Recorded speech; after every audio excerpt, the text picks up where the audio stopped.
Chapter 2. The Walker kids looked at each other with expressions that ranged from complete despair to outright panic. Their looks said, "Now what would they do? How could Fat Jagger possibly stay hidden throughout the night? Man, I could really use a Lunchable."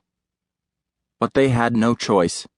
Mrs. Walker clearly wasn't going to allow any debate on the matter, and she already looked harried enough as it was.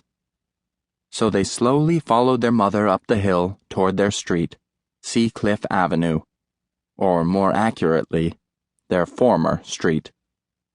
As they trudged up the steeply sloping hill, Eleanor took one last look back at the bay. That's when she saw a disturbance in the water out near the center of the bridge. At this distance, it looked like a small ripple, perhaps just a swirling current, or a seal, or dolphin. But she knew better. To her, the ripple had looked more like a pair of pronounced colossus lips poking out of the water to get another breath of air. As they followed Mrs. Walker back toward the Kristoff house, the three kids lagged a few feet behind. Brendan and Cordelia were surprised to see Eleanor smiling. "I just saw Fat Jagger poke his lips out of the water to breathe," she whispered to them. "Which means I think he knows that he needs to stay hidden. If he can just stay out of sight until tomorrow morning, I have a plan to lure him out." "But what are we going to do even if we get Fat Jagger to shore?" Brendan asked dubiously. "Invite him over for a slumber party? Play Twister? Make microwave popcorn and then spill our most embarrassing secrets?" "We could bring him to school," Eleanor said excitedly, totally missing her brother's sarcasm.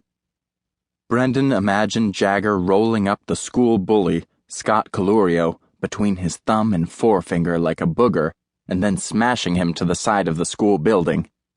"That would be pretty cool," Brendan admitted. "Plus, he would absolutely crush it in lacrosse."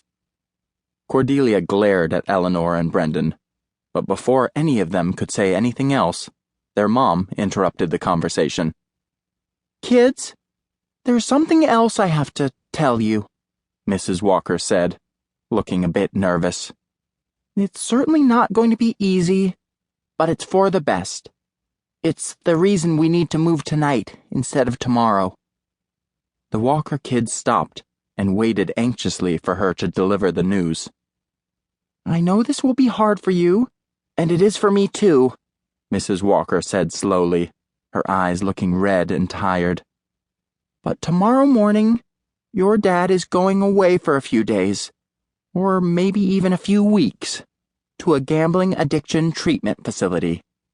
"Wait, Dad is a gambling addict?" Cordelia asked. Guilt began to stir inside of her as she realized that her first thought was how this was going to affect her. What would people think? Would all the prestigious colleges she hoped to get into somehow find out that her dad spent time in treatment?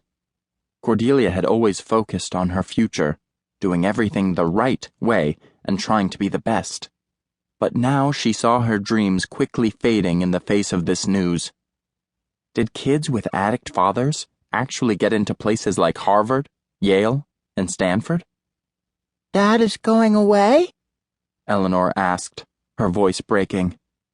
The thought of potentially losing Fat Jagger and her dad in one night was more than she could stomach.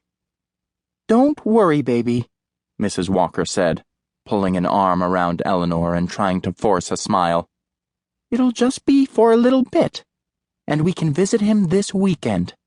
And when he gets back, everything will be so much better. I promise. You kids are so strong and independent. You always have been. I know we'll get through this together." "But what will we do for money?" Brendan asked. "Brendan," Mrs. Walker said, glaring at her son. "Is that all you can think about right now?" Brendan hesitated, perhaps a moment too long before finally shaking his head no, feeling bad that he was more worried about family finances than his dad's own mental health. Of course, there was always the Nazi treasure map that they'd brought back from the book world.